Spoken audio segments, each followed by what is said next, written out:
Welcome to Metaphysical Soul Speak. I'm your host, Alanna Fox Starks. Well, guys, I hope you're having a great day. This is Throwback Thursday, and I managed to scrounge up another episode, which is awesome.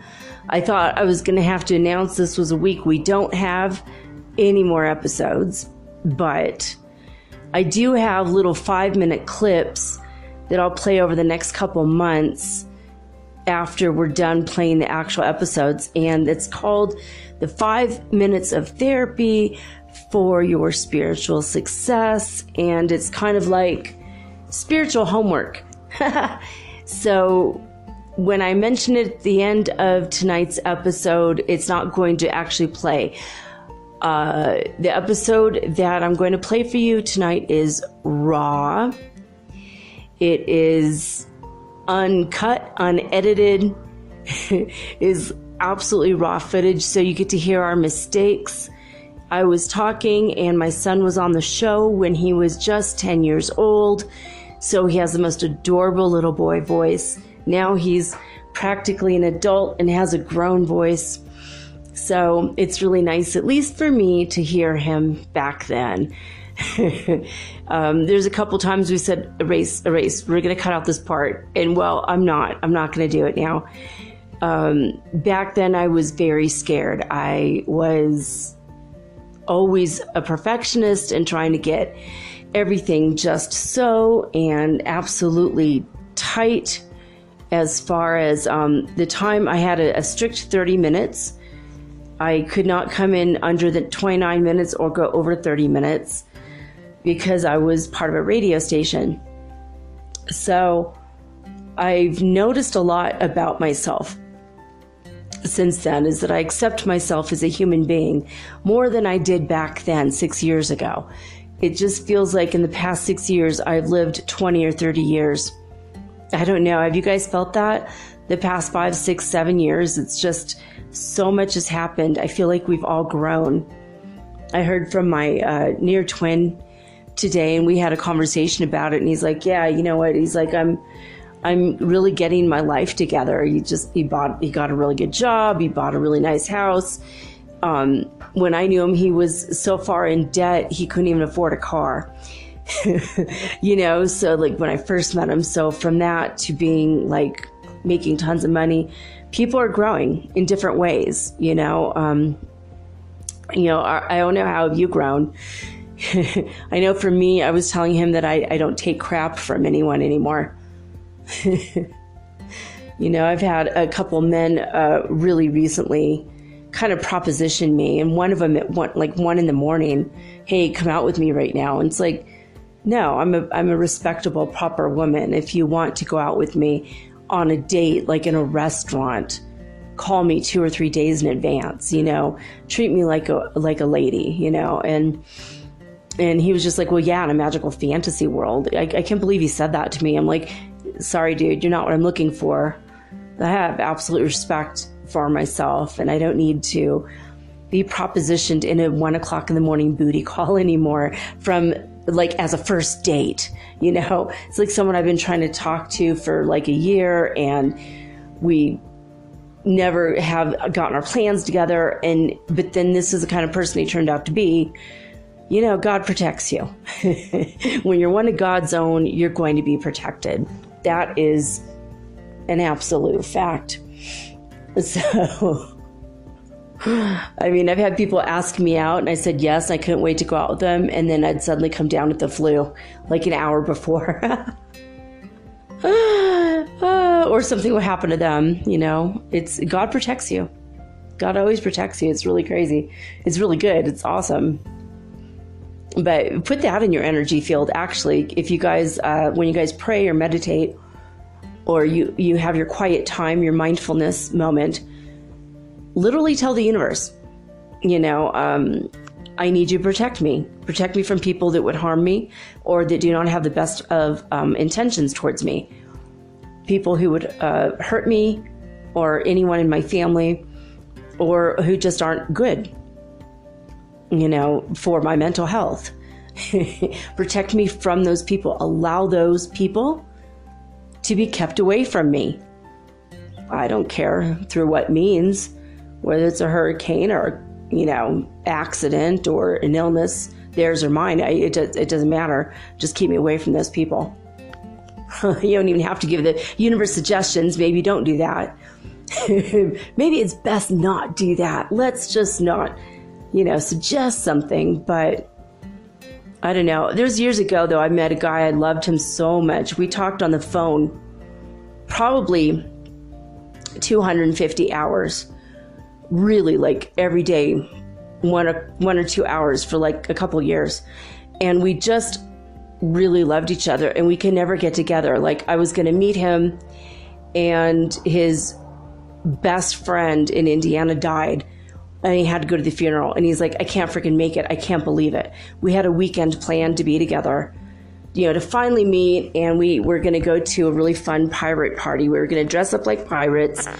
I was coming down a day early to Sacramento to, I had to get some parts for my car, and I was going to go to the costume shop down there and look for our pirate outfits. And he called me and he's like, I can't do it. I can't do it. I can't believe this is happening, So we had another weekend planned about a month later when he got back from his friend's funeral, and he just had a panic attack. He's like, I don't know, something inside me says I can't do it.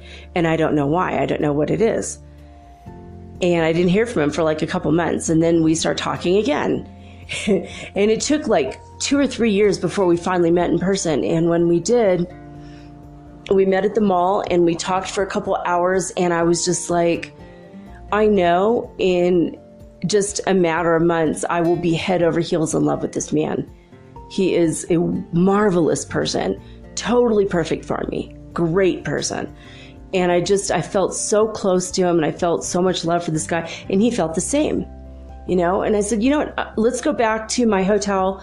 So, because I was with my kids, I'm like, we're all going to go back to the hotel. I need to get changed, and then we can all go out to dinner. How's that? We can have more time together. He said, that sounds awesome. So let me follow you in my car. So he follows me in his car, and he got in a wrong lane. I was on the freeway and he was behind me. I told him the address, or I texted it to him, but his phone died and he left his charger at home. So he was following me, and I guess he looked down for a second, and I turned off the freeway and he didn't. And then he didn't know where I went. And he had to go all the way back home to get his charger, and he plugged in his phone and he fell asleep for 4 hours. And I'm like, dude, he was just like just behind me, and I have no idea where to go now, what to do. I just went back to the hotel, and the kids and I got ready, and we went out to eat, went and got a pizza, like our plans were anyway, with or without him. But I was like, what the hell happened? Like, where did he go? He's not writing me now. Like, did he lie? Did he not like me? Like, all this, self-esteem issues came up. And finally he called me like 6 hours after that incident. And he said, oh my God, I fell asleep and I'm so tired. So you know what? I can't come back now. I'm over in Rockland, which is like an hour and a half away. And he's like, I've got a 6 o'clock appointment. And he was an insurance man, had his own company. And I'm like, oh man, all right. Well, when I come back down. And he said, oh, absolutely. So on another day, I went down to Sacramento, and he was on his way to meet me. And there was a head-on collision. A car ran into him, and he went into an unconscious state. And when he came to, the only thing he could say was my name. He called his dad to pick him up, and his dad picked him up and took him over to the hospital, and they had to tow his car. And I didn't hear from him for hours. And finally he called me. He's like, I am so sorry this thing happened. But my dad said, why is the universe trying to keep you guys apart? And he goes, I don't know, but I want to find out. I'm like more determined than ever to be with her. I really, really care about her. I think I love her, actually. I want to fall in love with her, He wasn't in love with me yet, but he wanted to get there. And I really wanted to get there with him too. He's like the sweetest people in the world. He's from Indiana. Everyone loves people from Indiana. Indiana people are perfect.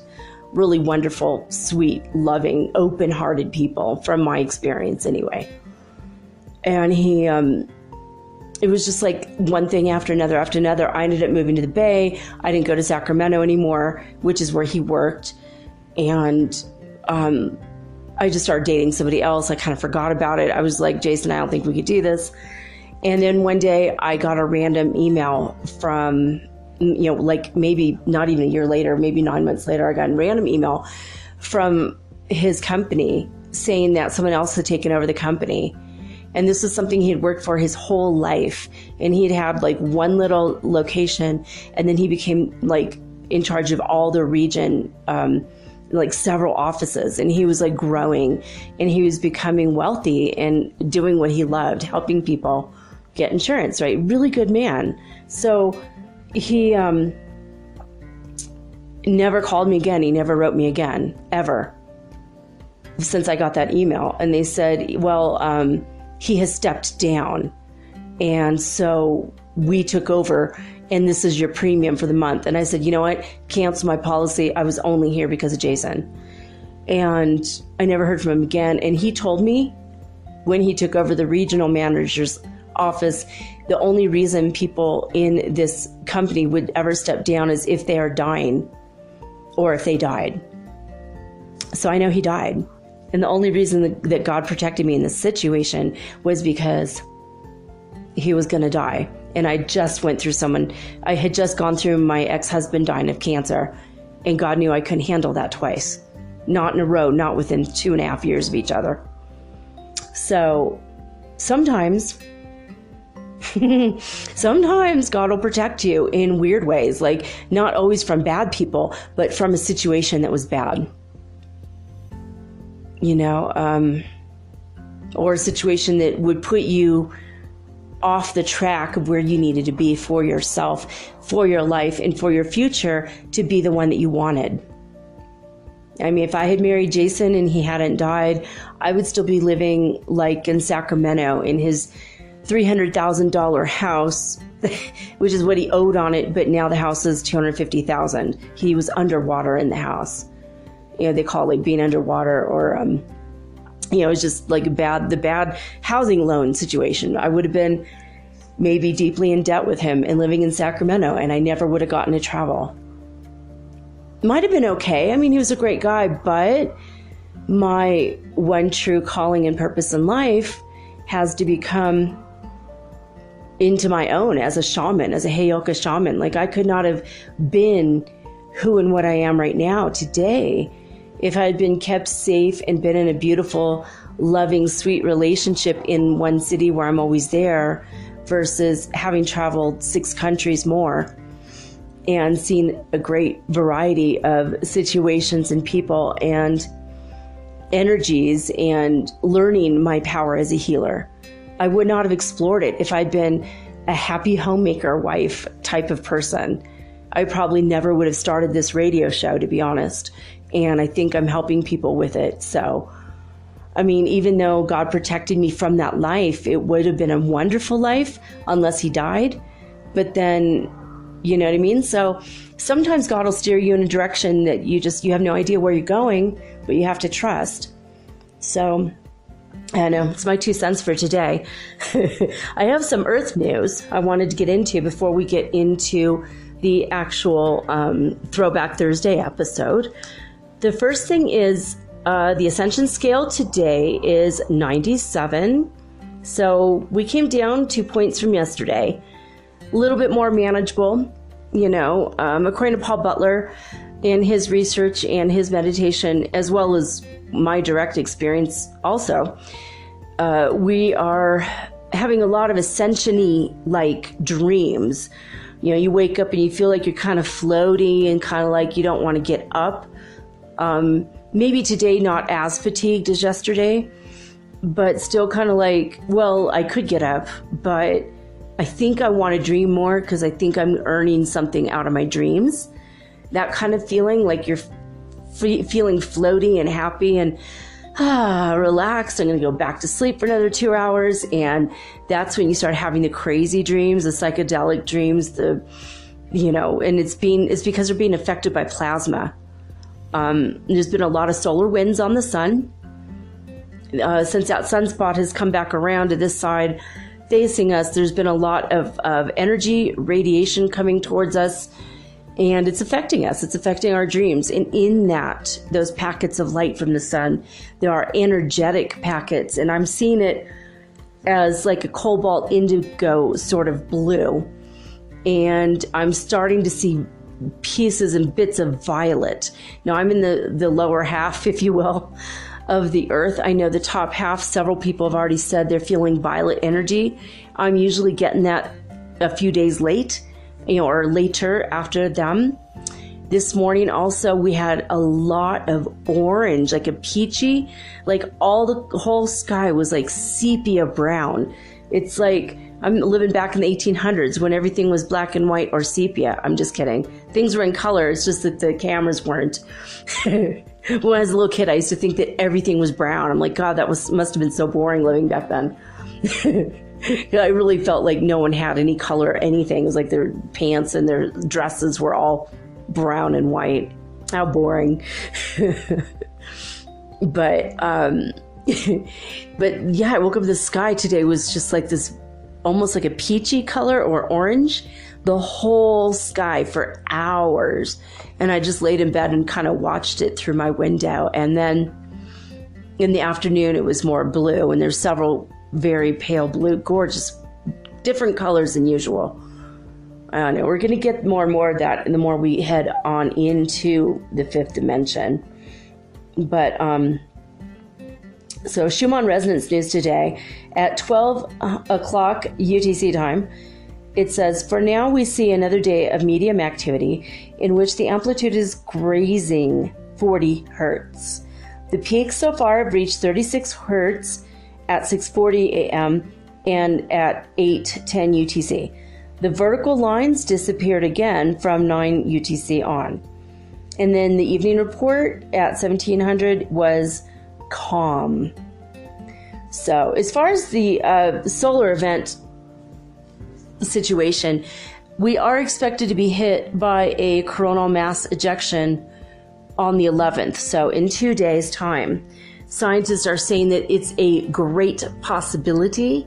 We have to watch out for things like brownouts, blackouts. It could affect ground-based radios and also satellites. So internet, of course, energy, electricity could be affected. You know, I guess it just depends on if it breaks off and when it breaks off and how fast it gets here, as well as what part of the earth is facing the sun at that moment. It's been lately, and this is very weird, it's been lately several times has been hit Asia and Europe. So I don't know. I mean, I live in South America, so part of me is like, well, I hope it's not here. But I mean, yeah, it's probably likely it's going to hit the northern half of the top half of the globe of the planet. But so what happens is when the sunspot is gaining in pressure, it also increases the solar wind. And the solar winds have ionic radiation and sometimes plasma, and that also increases the pressure of the magnetosphere as that energy comes towards the earth. And it affects the magnetosphere, it increases the plasma of the magnetosphere, which can excite the ions in the upper ionosphere.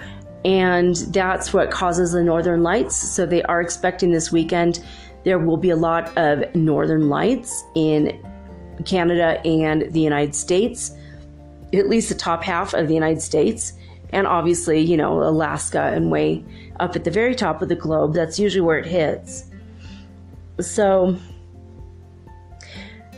they also believe that this will increase the radiation in our upper atmosphere in general, and it will affect electrical fields, the electro part of the electromagnetic energy of the earth. So the electrical, the magnetic, the ionosphere, everything is going to be affected basically.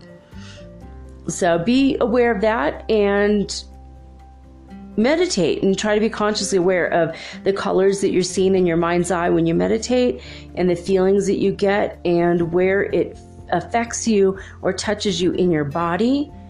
I know I've been affected a lot lately in my head, now in my upper crown chakra, my third eye right now.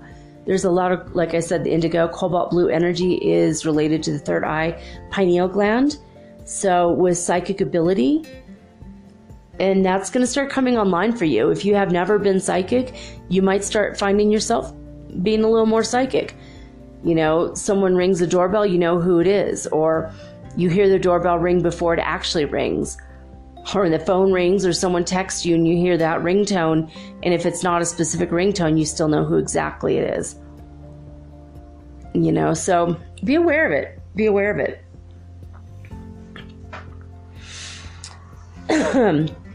According to a scientist, a Dr. Duarte, he has discovered some really strange findings. The Atlantic Ocean is possibly shrinking on the outside of the city of Lisbon.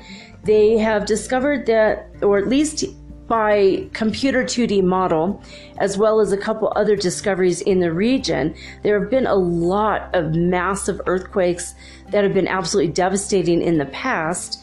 So he put together some information and he concocted a theory that there are two tectonic plates laying on top of each other just under the city of Lisbon, and because the ocean water keeps going between the tectonic plates, it's caused green mineralization of the area, or they call it serpentinization.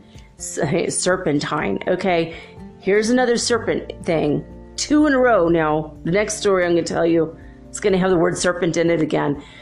This is like such a snake-filled show for somebody who's not super fond of snakes. I don't know. But, I mean, I love them, but I'd rather have a cat. I just, you know, okay. Even though cats have very serpent-like eyes if you look at them, as well as goats. But we're not going to get into that right now. So, yeah. So anyway, the serpentization, it creates that rock or the mineral called serpentine. So if you've ever like gone into a New Age store and you see serpentine or serpentine, you're going to now know that it's caused by ocean water going between tectonic plates, which is really strange, right? Or basically it's just the way that the ocean water reacts with certain minerals that are already present in the land formations. So, I mean, because a lot of stuff like sapphires and diamonds are created by heat and pressure of volcanic activity. So it's interesting to me that this isn't volcanic. It's just the tectonic plates and the ocean water. So pretty crazy. Anyway, what's happening is these tectonic plates, it looks like they're starting to come apart because of the ocean water creating the serpentinization. And what happens is it's doing a thing called peeling. So the layers are peeling off of each other. And so, yeah, the tectonic plates are peeling away, which is going to shrink the ocean and the Atlantic Ocean and make the landmass of Europe, at least in the Lisbon area, much bigger. This scientist, Duarte, had his study published in National Geographic magazine recently, but it has not been yet peer-reviewed, so he's being cautiously optimistic with his theory and with his findings.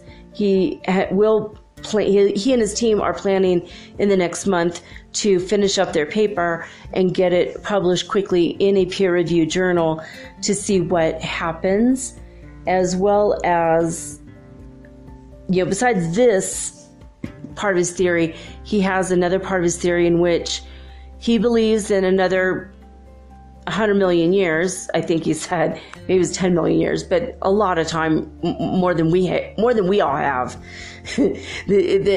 all of the continents are going to re-emerge, and they're now naming this Pangea. I wrote this down. Pangea Proxima. Oh, yeah, so future. Yeah, I should know in Spanish, Proxima. So Pangea Proxima. So in the future, we will have another Pangea. The peeling situation is what caused the 7 continents on Earth to form in the first place. So they have discovered that what has happened in the past is 3 different times there has been massive collisions between the tectonic plates, which is the reason literally that we have 7 continents right now. So interesting stuff. Now, in a very, very specific memo from NASA recently, they have said that at 6:00 p.m. on April 13th in the year 2029, we are going to be very, very, very close to the path of the god of chaos, or Apophis, or Apep. This is named after the serpentine Egyptian god of chaos. It's going to cause chaos on our planet. It will be a flyby of no more than 19,000 miles away from the planet, which is pretty darn close, astrologically speaking. And they are worried that it's going to cause avalanches on Earth. So I guess on April 13th, 2029, just don't go to the mountains, I guess. Don't play in the snow on that day. Mark your calendar. They said this is going to be going so fast. The Apophis, okay, we'll say Apep. Apep will be going so fast that it will take less than 1 minute to fly the length of the surface of the moon. Less than 1 minute. So it might wreak a little bit of havoc. Probably not more than avalanches. Probably will have bigger waves. So cowabunga, dude. Hang 10. Surfs might be up. Maybe a little too much. But they do believe that they're going to be able to use the information of this very hazardous asteroid for future security of planet Earth from other flyby bodies, such as bolides and meteors and the like. Anyway, let's see here. I have told you guys, the ascension symptoms scale was 97. We read the Schumann resonance, and those were all of the stories I had for you today. So I'm going to sign off now, but please stick around and turn it up. You got to either put in your earbuds or attach your phone to speakers or your laptop to speakers, because as you know, the sound quality 6 years ago in my show was not the same as it is today. Thank God we have a better microphone. I had a $100 microphone last time, like 6 years ago. I don't know what happened. It's just maybe so much background noise. I don't know. Anyway, you're going to have to turn it up a little bit. So be patient with me on Throwback Thursdays. You got to be a little more patient with the sound quality. So here we go. It's we're going to go into the language. And I got most of the words right. Some of the words you could tell I said that adios means go with God. It doesn't mean go with God. It means with God. Not the word go is in by, con Dios. And what else? There are a couple notes I had for it, but it's okay. You guys will figure it out. I had been studying Arabic before I moved to Guatemala. So it's heavily on Arabic and Spanish and English, and the differences in our language and how we use God and divine is present in our everyday language, even if we're not consciously aware of it. So it's pretty interesting. I thought it was interesting observations that I had 6 years ago, and I'm happy to share it with you guys again today for my Throwback Thursday episode. But at least for me, for right now, I'm signing off with peace and joy and the high vibes of the holy 5th dimension. Lavender dreams, babes.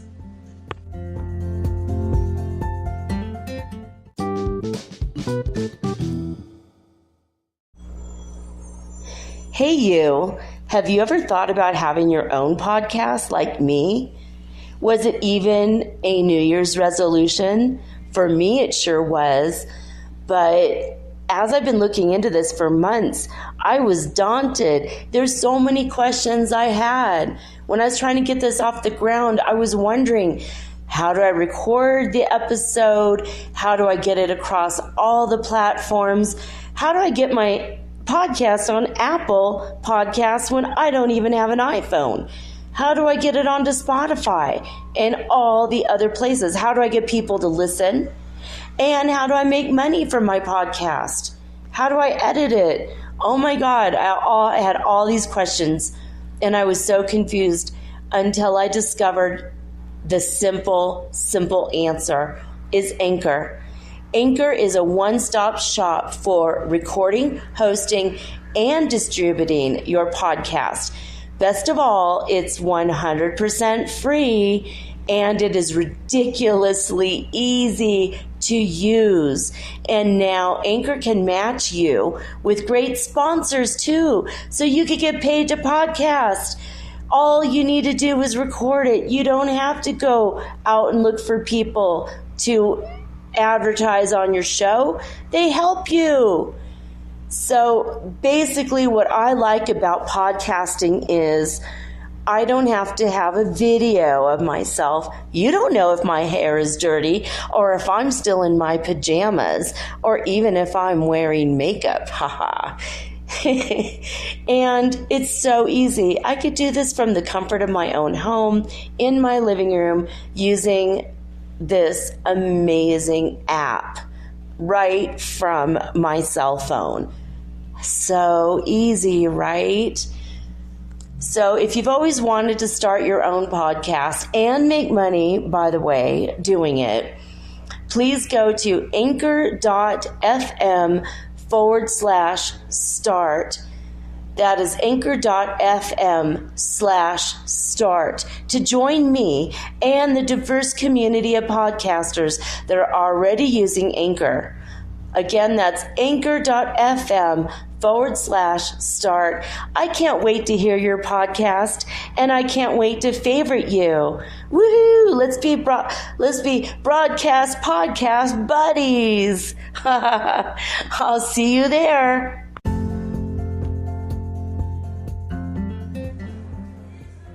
Welcome back to Metaphysical Soul Speak. This week, as I delve more into the Spanish language with my children, they've had now 1 week of 2-hour-a-night instruction by a private maestra de español, a teacher of Spanish in our home. Thank God. I'm so grateful for this. As the more I hear the Spanish language and the more we get the formal instruction, I can't help but to compare languages, all languages. And I know a little bit of French and a lot littler bit of Italian, but I have taken informally 2 years of Arabic, and also most of my life I've been trying to learn Spanish. And as I compare, I start noticing things in the language and differences in not only the language but the culture of God within that language. Like, for example, when I see you on the street, I'll say hi, and that doesn't really mean anything. It's like shortened from the word hello.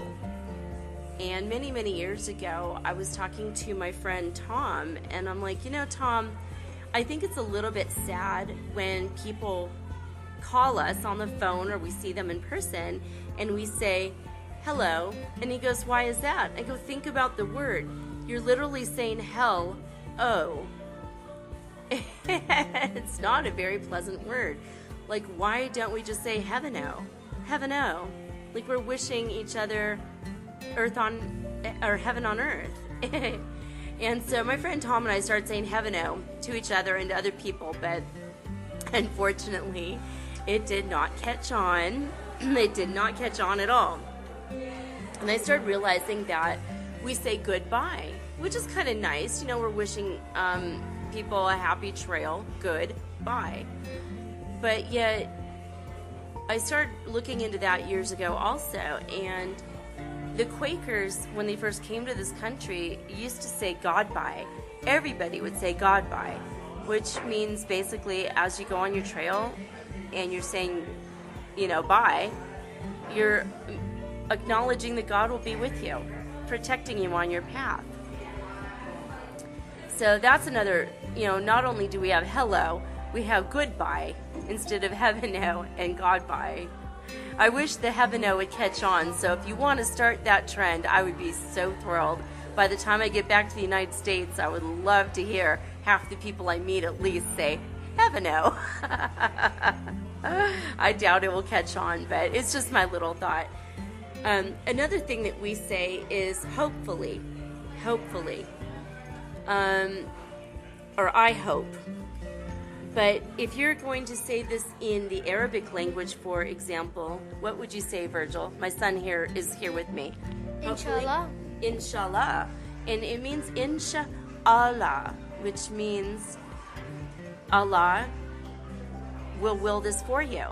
Just like when we see a little child and we are going to speak in Arabic, and we're going to say this child is very beautiful, instead of giving a compliment to the parents, because truly nobody is made except through God, we say Masha'Allah, which means God has allowed this to happen. Meaning God gave your good looks to you, God gave you your beautiful eyes, or your beautiful child, or Masha'Allah, you were able to afford that wonderful dress. So in Spanish, when they say hello, they say hola, which is very similar to hello. But in Spanish, they say adios.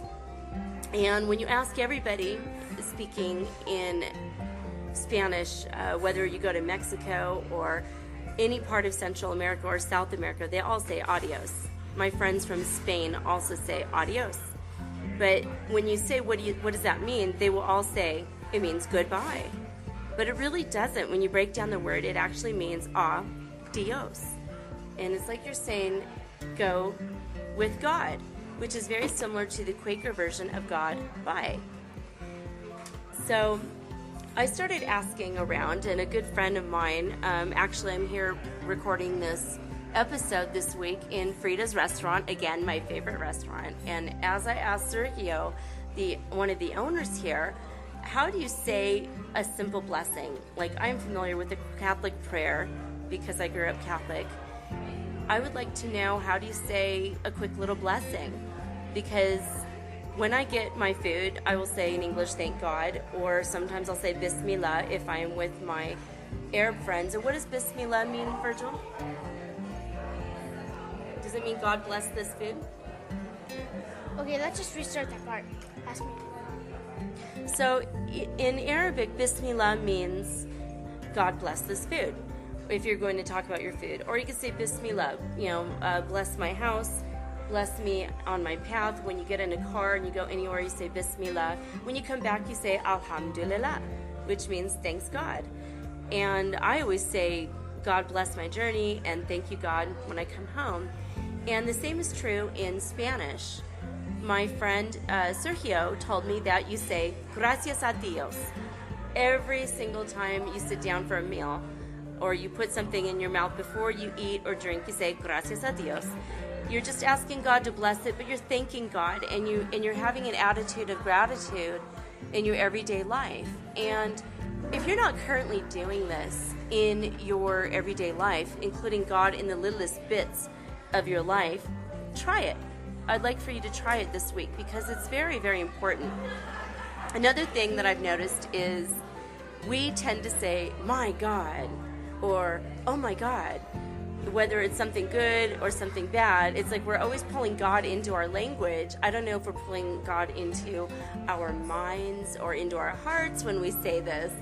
And I saw a really funny billboard on the outside of a church one day, probably about 8 or 9 months ago, outside of Paradise, California. This church minister had put up a sign that says, screaming, oh God, oh God, oh God, on a Friday night does not constitute going to church. Which I thought that's hilarious, because they also pointed out how during sex, a lot of people will scream out, oh God. And I think it's wonderful that you could include God in that part of your life, but I don't know that people are bringing it on a conscious level to their awareness that they're doing it. It's just a common thing that we put in our language. So another thing in Spanish is people will say, oh, Dios mío, or Dios mío, and it means the same as, oh my God. So when someone's telling you a story, they'll say Dios mío. And a girlfriend of mine here in Antigua, Guatemala, was at the supermercado, I would have to say about 5 or 6 months ago, and this lady came up to her and asked her if she likes cats, you know, and she's like, of course I like cats. Who doesn't like cats? And she said, well, this is a town of dog lovers. I want to point out real quick, dog spelled backwards is God. So, but this is a town of dog lovers. This is also a town of very spiritual people that worship God in numerous ways. But anyway, this woman asked my friend, do you like cats? And she said, of course. She said, well, that's good because I found a kitten in the dumpster, in the trash. Somebody literally threw away a cat. And I rescued her along with others, but this is the one. And she picked out one. Actually, she had like 2 or 3 to choose from, and the one she picked was a boy, and she named him Dios mío, so that she's literally saying in Spanish, oh my God, every time she's picking up this cat, because he had such beautiful love in his heart and his eyes, and this was her little friend. After having a rough time in England and moving here, she really needed this beautiful creature in her life, and she believes that God provided this cat for her, so she calls him Dios mío. But it is something I've heard here in very many times when people are talking in common language. And another thing in Arabic we say when we say goodbye, what do we say, Virgil? Masalam. Masalam. Masalama. And what does masalama mean? Go with God. Yes, exactly. And when we say goodbye, we just say goodbye. We used to say Godbye, but they say in Spanish, vaya con Dios is another way to say that. Do you remember when I've said this to people? What does it mean? It means go with God. Yeah, so it's very, very similar. So even though we have very different languages and we have very different cultures, there is a lot of similarities because we're all from God and we all are related. You know, brothers and sisters in spirit, I believe. So when people meet on the streets in, say, Saudi Arabia, what do they say to each other? Salam alaikum. Salam alaikum or assalamu alaikum. And they also say this in basically North Africa, Middle East, Lebanon. And remember when we saw that movie about the Catholics living in Beirut, Virgil? Yes. And do you remember when they were saying Hail Mary, full of grace? The old lady was saying the prayer, and her daughter was saying the prayer with her. What did they say in the beginning to Mary? Salam alaikum wa Mary. They say, Assalamu alaikum, Maria, Miriam. And so even in Arabic, even if the people are not Muslims, all the Arab world says this, whether they are Jewish or they are Catholic or Christian or Muslim. It doesn't matter. It's just in the common day language. And the words assalamu alaikum means, salam means peace. So it's basically saying, may the peace of Allah be with you. May the peace of God be with you. And this takes me back. Oh, and then by the way, before I say this other part, when the first person will say assalamu alaikum, the second person will say alaikum salam. May God's peace also be with you. And this takes me, gracias, thank you. So also this reminds me of when I was in Catholic Church. In fact, we walked into Catholic Church here in Antigua, and they were even saying this in Spanish. They say, peace be with you, and also with you. And this is in every Catholic service I've ever been to my whole life. They always offer each other peace. And someone pointed out to me years ago in Arabic and also in Aramaic, the language that Jesus, our big brother Yeshua, spoke was Aramaic. and he might have spoken Arabic or a form of it, over 2,000 years ago. He would also say, when he met people, peace be with you, God's peace be with you. Assalamu alaikum or alaikum salam. So another thing is when people sneeze, what do we say in Arabic when people sneeze? Jafar, Virgil. Erhamkallah. Erhamkallah, which means God bless you. Erhamkallah. And then you, as the person receiving this blessing, you have to say Alhamdulillah. Alhamdulillah. Thank you, God. So God bless you. Thank you, God. And this is the same when in English we will say achoo when we sneeze, and the person will say God bless you. And then you say thank you, but you say thank you to the person. And it's funny, in English we don't, in at least the United States, we don't say thank you to God, because at that moment when you sneeze, your heart actually stops, and you don't actually say thank you to God for restarting your heart there. And I think we probably should keep that in mind when we say thank you to the person. We should actually be saying it to the God inside that person, because God actually allowed your heart to start back up there. So the other thing is, when people say they're going to go in Arabic, they'll say yalla. It's kind of like saying yes with God, I'm going. Yalla bye. Especially, this is a big saying, I think in Egypt, also in Lebanon, and I have actually seen, I've also heard people from Saudi Arabia say the same thing. They say yalla, yalla bye. Tapatio or salsa picante. Sí, sí.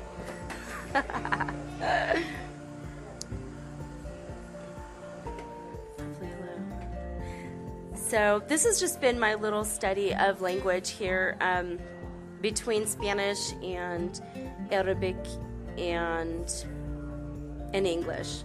So basically we have Assalamu alaikum, alaikum salam. This is what Yeshua said to the 12 disciples that followed him, and to everybody that he met on the street. So it's very, very interesting.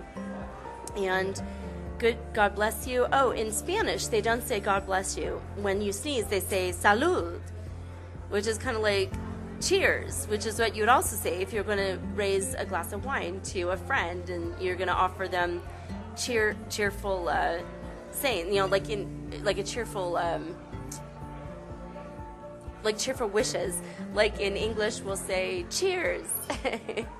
Or they'll say cheers, dearie. My mom used to say with her little sister, they used to practice with iced tea and lemonade when they were little girls. They would say cheers, dearie. And but they say salud when you sneeze here in Guatemala. But if you sneeze a second time, what do they say? Amor. No, nope. We'll try one more time. Salud.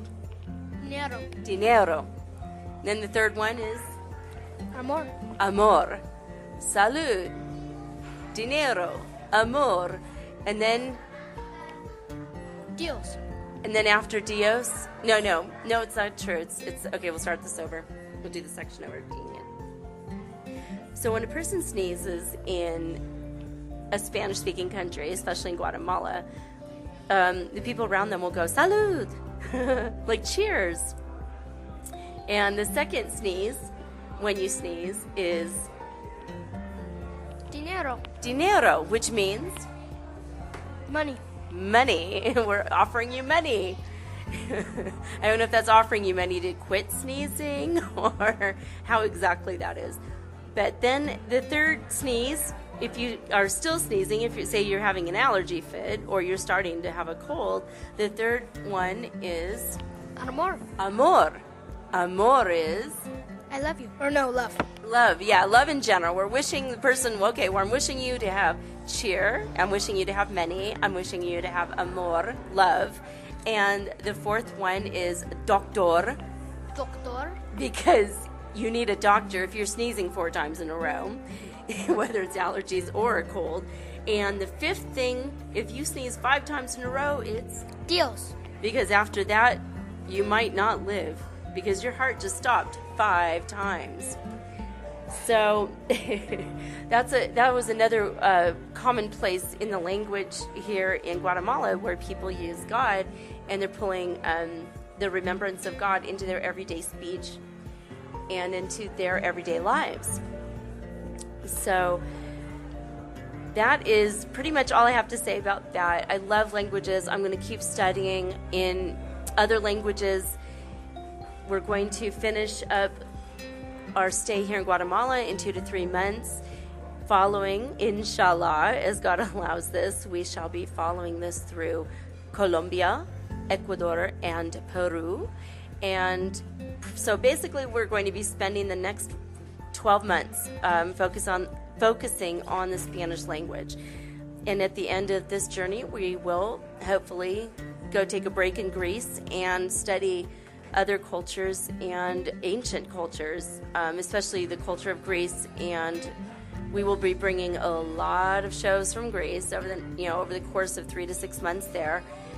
And after that, we will be studying more about Arabic and more about French as we travel through North Africa.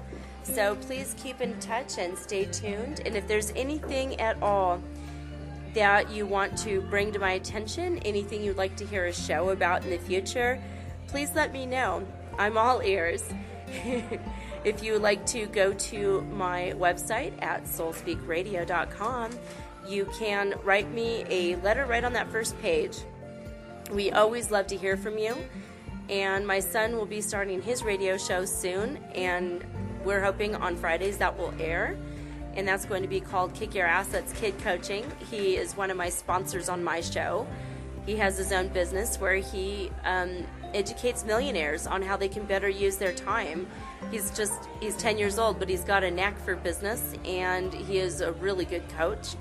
And he listens to the needs of all of his clients. So I'm grateful to have you here on the show today, Virgil. Thank you so much. You're welcome. And remember to listen to the show over and over again, because it's the greatest show, in my opinion. Thank you so much for being on the show today, Virgil. I'm so happy to have you. Was it good to be here? Yep. You're man of little word today. Yep. All right. Well, until next week, just make sure you stay tuned for the 5 minutes of therapy for your spiritual success. See you next week.